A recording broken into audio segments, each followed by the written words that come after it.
Good morning from Yami BTV. Wishing you all well, of course. So I do get round to covering this court case regarding Toxteth, Merseyside's Paul Doyle, who has pleaded guilty to 29 charges, all the serious charges, right? Be mindful that grievous bodily harm, GBH with intent, carries a life sentence. All right. Now, on that fateful day, Liverpool celebrations, Paul Doyle will probably be aware that the roads are closed. Was he trying to, well, he was basically trying to sneak in on the back of the ambulance van, right? Fair to say. Now, sheer panic, people know that cars can't be driving through, plus a man or somebody was having a heart attack, so you're kind of interfering with that as well, right? But it all goes one bad decision, really, which she should know better, right? Goes terribly, terribly wrong, right? Got to be fair here. Ex-commander, serving Marines, a man with an exemplary record who's respected in his community. This is a man who's got a BS degree in psychology. So it's a man who's skilled at many, many different things, mate. No mean feat at all, right? Not really no bad character. Let's be fair about that too. How does he get out of there alive? How does he get out of there without killing anyone? The fight or flight mode with all that, and a bit of PTSD maybe as well with the thinking skills on this, right?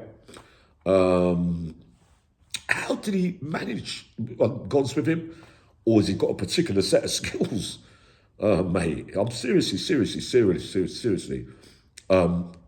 He gets out of there, right?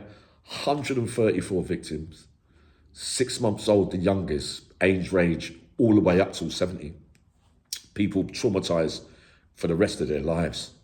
So that's that feature. He got caught in a restaurant nearby. My days.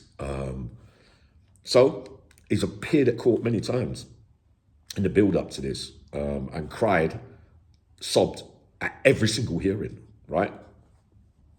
He pleads guilty as the jury are sworn in. So he's played fight or flight mode there too.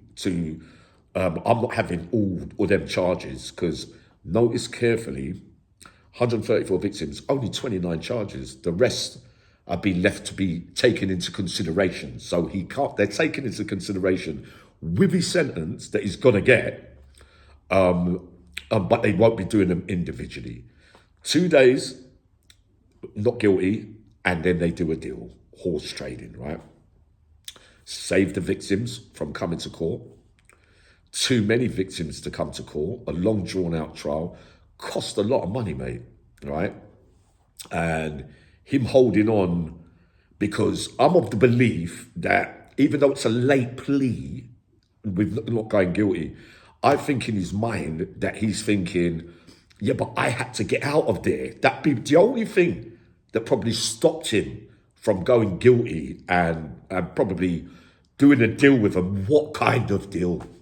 We've had it before, some of us, where we've got multiple crimes in court, and the prosecution, judge, your barrister, will go and sit behind curtains and say, look, if you leave those charges on the file, or you haven't taken into consideration, we'll only charge you with this bit and that bit and all that. They're the most serious charges he's got anyway. It wouldn't. And let me get this straight, so some of you fully understand with the sentencing procedure. He will not get consecutive sentences, right? Consecutive means that when you get one sentence for GBH, you could get 10 years for one and then 10 years for another one. To run consecutive means that that's 20 to do already. He will get concurrence. I'll tell you why, right? He will get concurrence, which means all the sentences run together with one big sentence. The total, the highest number for the offence is the sentence he's going to serve. Simply because when you commit crimes, right, as far as I remember, right, on the same day, in the same moment, it matters about the victims and how many there was. It's all in one mad moment. If he would have done things on separate days, like as an ex-robber and burglar, when you get nicked for one and you get nicked for your fingerprints come up on another one or ID a month later, they're different days. You can get consecutive for those. And likelihood is most of the time, doesn't always have to be, but they can. They have the power to do that. Now, think about this, right? So, poor Doyle is going to have to suffer for the rest of his life, right? Yeah, he will. His family's still living top stuff. He's not going to be able to go back there. In reality, GBH with intent, in normal circumstances, you would get a life sentence. What kind of deal have they done behind the curtains that we won't give you a life sentence? We'll give you what we can, even though it's going to be an excessive sentence, or we'll deal with you on your exemplary record. Never been in trouble before, served his country and his community, right? And really, really a law-abiding citizen, mate. I suggest a bit of PTSD there. It doesn't change what's happened, but it's a real strange one to do this. Normally I'll be up here saying, nah, he's got to go to hell. I don't think he really should be. I've met many soldiers along my way in prison, right? They don't go on protection wings. I don't think that he is on a protection wing, but if he is, it would be because they've isolated him and that kind. Because he's at risk from vigilantes. A lot of people are affected by these crimes. So it's never going to leave him, and it's probably his life and the trauma will remain there forever. Don't ever go at me. I'm not being absolutely sympathetic towards his decision making, because if he doesn't go through a closed road and try to cut corners, so to speak, then this thing wouldn't have happened. So why was his thinking skills not quite right, mate? And he messed up a great day. And Liverpool, as itself, the football team and Liverpool in general, always seem to get these real near enough sad and tragic dramas.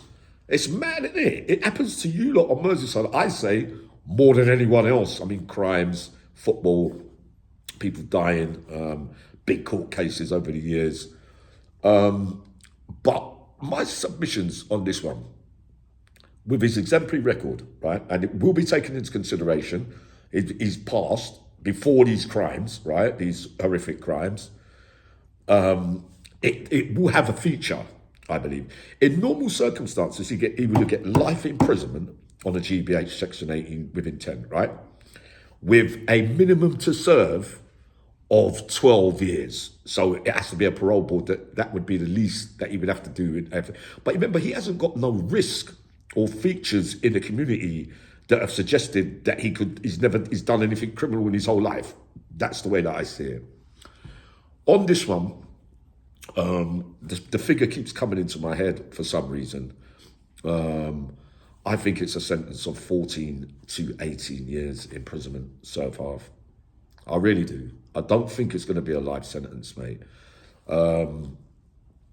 What else can I add to this? No, my heart goes out to the victims and all that. What sentence would you all be happy with? But they don't do enough for soldiers, when they come out of the army.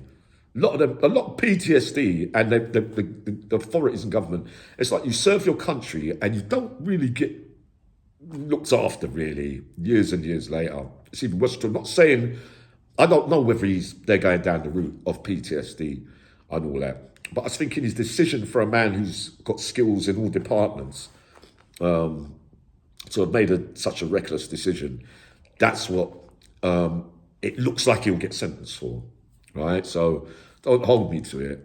I'm still sad for what happened that day. But no, I'm just telling you how the court case looks to me, all right? Sending loads of love.